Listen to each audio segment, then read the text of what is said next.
let's listen to more Annika. Anneke Van Giersbergen, Saturnine. I hope I'm pronouncing it right. Probably won't. Tuska Open Air Metal Festival. That's fun. That's very fun. Let's do it.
What?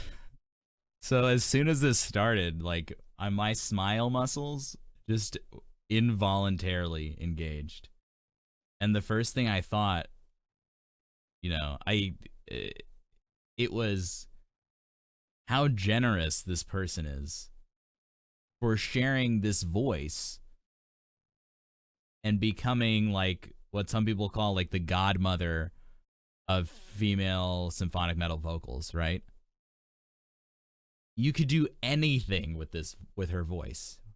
Annika's voice could sing any genre, like many of our, modern metal singer queens, right? But she was one of the first, right? So instead of going into singer-songwriter or country style, or she could sing opera with a voice like this, she could sing anything. Really, she could go into contemporary pop and crush it, be an absolute star in any way. And the way she's singing now is very folky, right? Aaron, my other puppy doesn't like treats yet. She's too little. This is like all I think about is how generous she is to share this voice with us. The flexibility. We were just talking about sonic profile in the last song in a different context because it was about pairing growls into, clean vocals and how that sounds when they're together, and how different parts of the vocal tract are used, how the vocal cords come together, and then how it might sound if we use different ratios of clean vocals, vocal cord phonation, clean vocal phonation to false fold closure.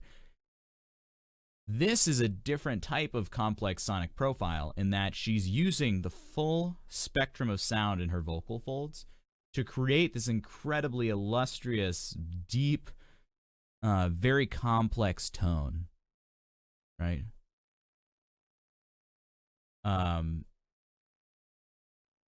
Yeah. As you age, Orvith, and I kind of touched up on this at the beginning of the stream, right? I said something about, you get older, you get to the sweet spot, and then your voice degrades over time. Now, I don't think Traveler's on YouTube yet. Usually that happens in your mid-30s is kind of the sweet spot. Your mid-20s is when you start to figure out everything your voice can do. Anatomically, your voice strengthens itself. It grows. It literally changes the composition, the anatomical composition of the parts of your larynx and the parts of your vocal folds change. Into your mid-30s becomes the most resilient, the most powerful. So then at that point, you should be able to do everything that you're anatomically capable of, which is a lot for a lot of people.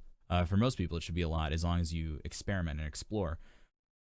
And then you should be able to maintain that sort of stamina until the early 50s is when higher voices will start to dwindle. Higher voices being like high sopranos and tenors and people who use their voice with a lot of stress. Your stamina will start to give out. You'll start to lose some tone. You'll have to work a little harder. And that has nothing to do with technique, right? That is all to do. I mean, obviously, okay, I take that back. It has a lot to do with technique. But even with the best technique in the world, you will start seeing a decreased ability towards the early 50s and onward. And that's how life is. Singing is something that's so ephemeral. Singing is ephemeral in that it happens and then it goes. And if you're live and there to hear it, it's even more special. Because even with recordings, you can't replicate that same experience. Welcome, Sprylos. Good to see you here.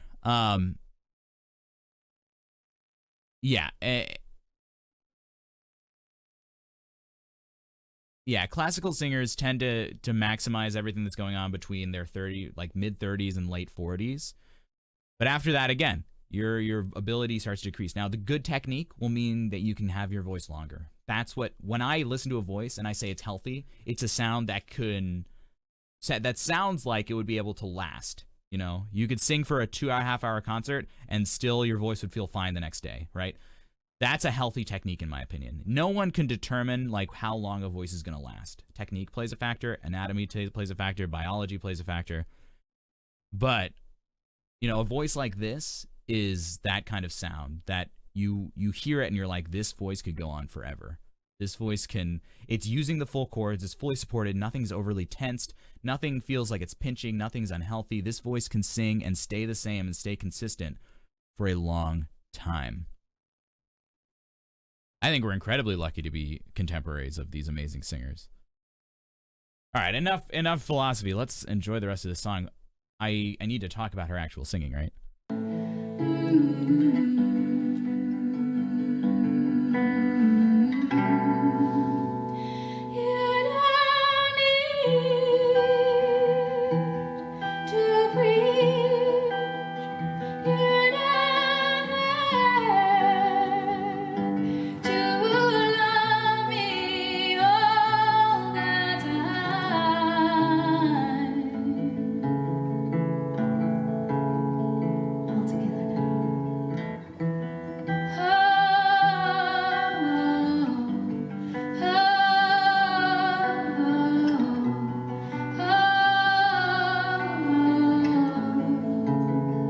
Here's the other thing, guys. It's not a sound that you listen to and you're like, oh my God, I'm totally blown away. It's a sound you listen to and you're like, I feel like wrapped in this blanket of sound. I feel comforted by this sound. I feel like I know this sound. I feel like this is a sound I've known for my entire life. Like it's a warm, inviting sound. And that's why it's so easy for people to just jump in and sing along, right? It's just her and a guitar, and she's commanding this audience. I don't know how many people. I would love to listen to some Joan Baez. I mean, we're blown away. I mean, Aaron, but you're like a very musically minded person, so you are blown away. And like people who think about the voice in terms of technique, which is a minority, right? Not many people do that.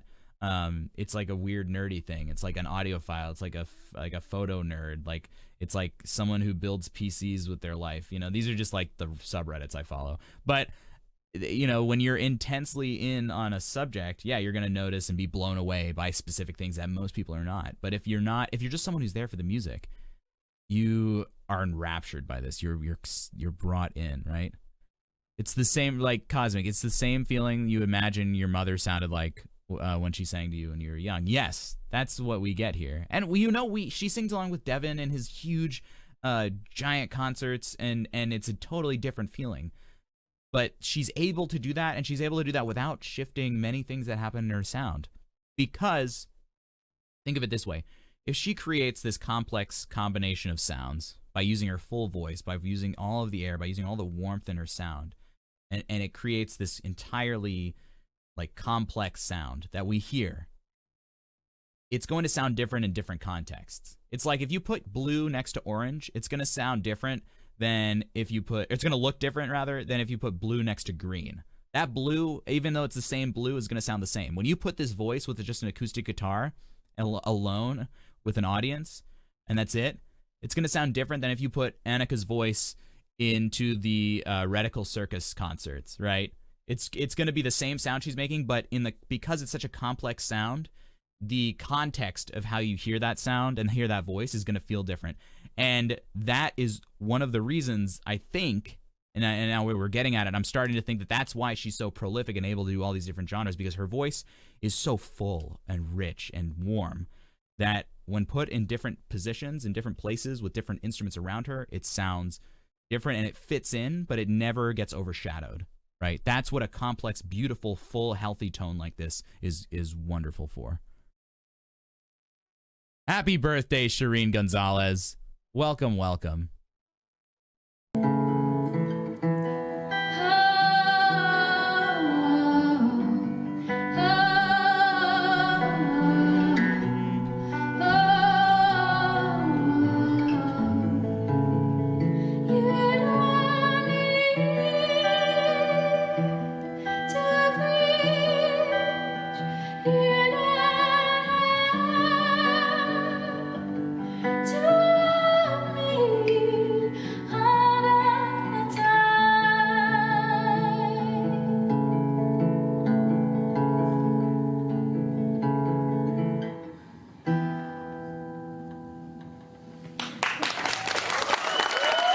At every moment, there's no question of like, is this right? Like, or she just kind of does it. She's like, this is the music I want to make.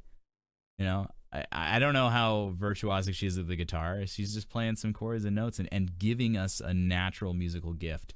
At any level, a musician can do that. And if their heart is in it, even if they're just a beginner and they just learned their first song on the guitar and they just learned how to sing their first song, if you present that music as a gift, it's always felt that way by the audience. And there is no question when looking at her playing this that that's what we get. So let's listen to this last section again, one more time. And she goes up into these like higher notes. This is hard to maintain that timbre, maintain that lightness, but stay high in the voice. It takes a lot of coordination with the breath, with the voice. And you have to know exactly what's happening without feeling for it. And she's still playing along, and she's presenting this as a gift. That's it. Let the music be what it is.